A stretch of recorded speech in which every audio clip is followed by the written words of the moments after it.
Hey, Tyler, the Federal Reserve announcing it's taking another step at looking at the possibility of issuing a central bank digital currency. We are committed at the Federal Reserve to hearing a wide range of voices on this important issue before making any decision on whether and how to move forward with the U.S. CBDC, taking account of the broader risks and opportunities it could offer. Welcome back to another video, guys. It's your host Tima, and in this video we're going to talk about the digitization of the dollar, aka the possibility of US operated cryptocurrency. And of course, if you're new to the channel, thank you so much for tuning in. Hit that subscribe button and that like button and that bell notification so you're notified when I'm releasing a new video. So let's begin. Hold on, I'm getting a phone call. Hello? But bro, isn't the dollar already digitized? Man, shut up, I'm in the middle of a video. People, look, he's right though, the dollar is already digital, you could say that, but the thing is, it's not 100% digital yet. Now imagine you are going to the cake shop and you want to buy the best chocolate cake that there is. Yummy! So you go to the counter and tap your phone, and then voila, the payment is processed, you can get your cake. But that's not how it exactly works.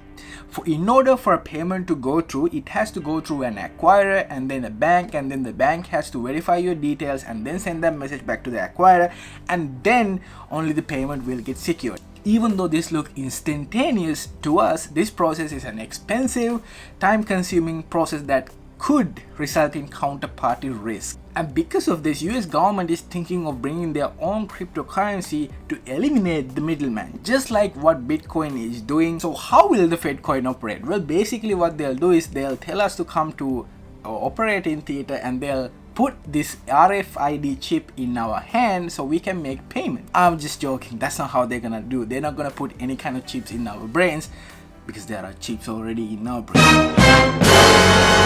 It's not, I'm joking again, am I? I'm clearly joking. There aren't any chips in our brain, I'm joking. But what about the COVID vaccine? I was just kidding, but that's not how the Fedcoin will operate. It's gonna be your typical Bitcoin. You're gonna have your wallet.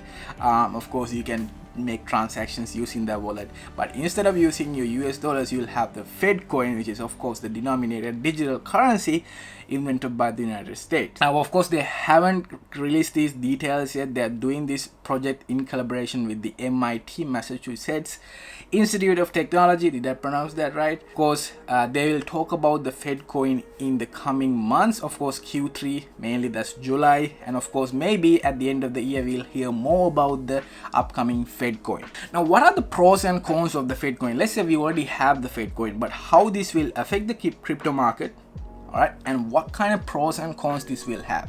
Well, let's find out. First we'll start with pros, not bros or hoes, pros. So there are three main pros that associate with the Fedcoin. Of course, atomic swaps. This will allow people to exchange money in and out of crypto very easily. Right now it takes at least 2 days for us to get our payments back, and of course the transactions to go through, and of course you have a bunch of middlemen in between to validate and verify your transactions. Of course with that Fedcoin, those middlemen will be gone, and of course the payment will be quick. Velocity of the capital, basically the increase of speed in which we do transactions. Alright, higher the speed is between transactions, the stable the system will be.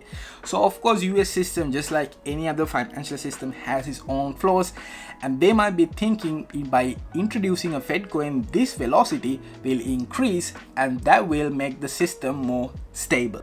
And of course this will make easier for us to pay our taxes. Of course this thing can also be a con. Government will finally phase out cash, meaning that of course when we do transactions in cash, people can't actually track our transactions. Of course if I get paid in cash, no one can track that. But with the introduction of the Fedcoin, cash will be eliminated and every transaction will be monitored and stored. I will find you. And I will kill you. Of course, with it comes less financial security, meaning that all of my transactions will be stored in someone else's ledger, of course the government, allowing the government to track where I spend, where I go, who I sleep with, all of these things. Seems like an invasion of privacy. Not the last one maybe, but everything that includes money. Lastly, some people are saying that this is another way of the government to control us. But of course, that's speculation as well. The government already does control us, and it's not bad. It's the government, you know. They're supposed to protect us, you know. This is just their job. But again, some people might not agree with the Fedcoin and say, oh, it's a way of control. It's the government controlling us, just like the COVID vaccines.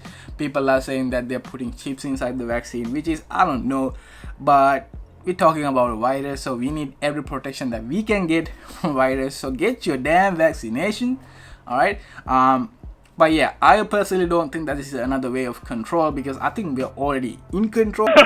And it's going to be released though. So it's still not decided that when they'll release the government-based cryptocurrency.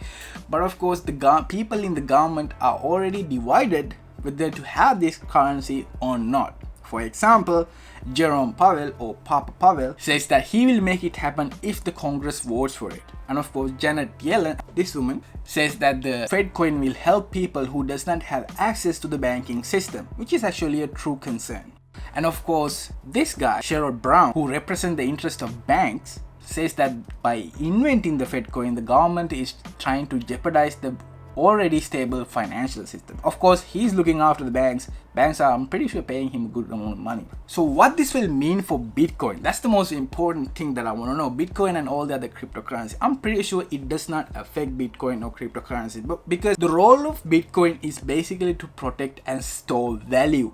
Whereas a Fedcoin is just gonna replace the already existing US dollar. So it's gonna be a currency, and Bitcoin is basically gonna be there. Unless the US government bans Bitcoin, I do not think invention of a Fedcoin will affect Bitcoin in the slightest. Alright guys, so that's it for the videos. I hope you learned something. I hope you enjoyed the video. If you did, hit that subscribe button and the like button and the bell notification. Of course, I'll keep you guys updated on the Fedcoin, and of course, I'll see you guys in another video. Until then, happy trading.